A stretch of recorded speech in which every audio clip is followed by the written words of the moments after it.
ay doğar ilk akşamdan geceden, neyden neyden geceden.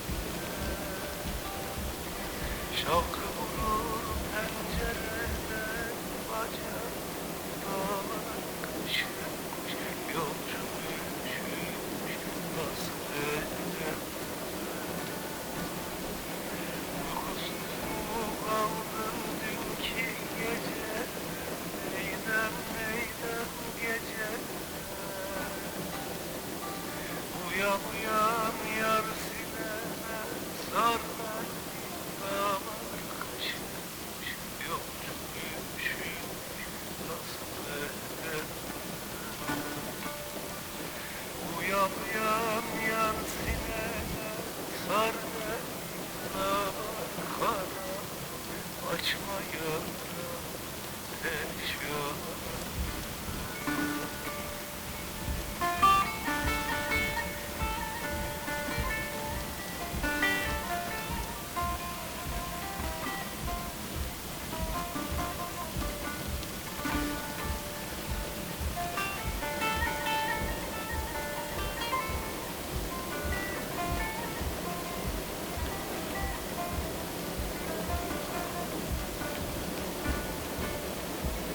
Yüce dağ başında aşırdım ben, neyden neyden yar ben.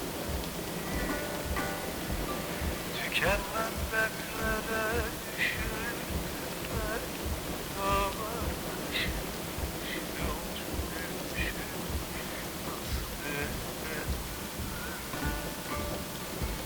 Madem soysuz göğün bende yok, neydem neydem yok. Niye doğru yoldan şaşırdım ben, dağlar kaşınmış, yolcu üşümüş, eşya. Niye doğru yoldan şaşırdım ben, dağlar kara, açma yara, nasıl edem.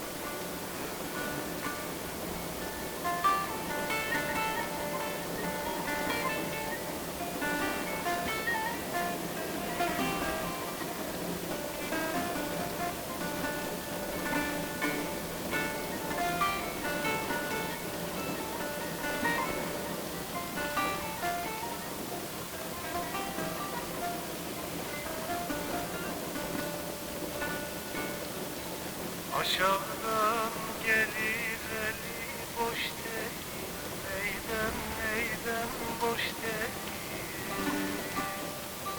Söylerim söylerim gönlüm hoş değil, dağlar kaşınmış, yolcu üşümüş, nasıl edem. Bir güzeli bir çirkine vermişler, neyden neyden vermişler. Baş yastığı kendisine eş değil, dağlar kaşınmış, yolcu üşümüş, nasıl edem. Baş yastığı kendisine eş değil, dağlar kara, açma yara, eşya.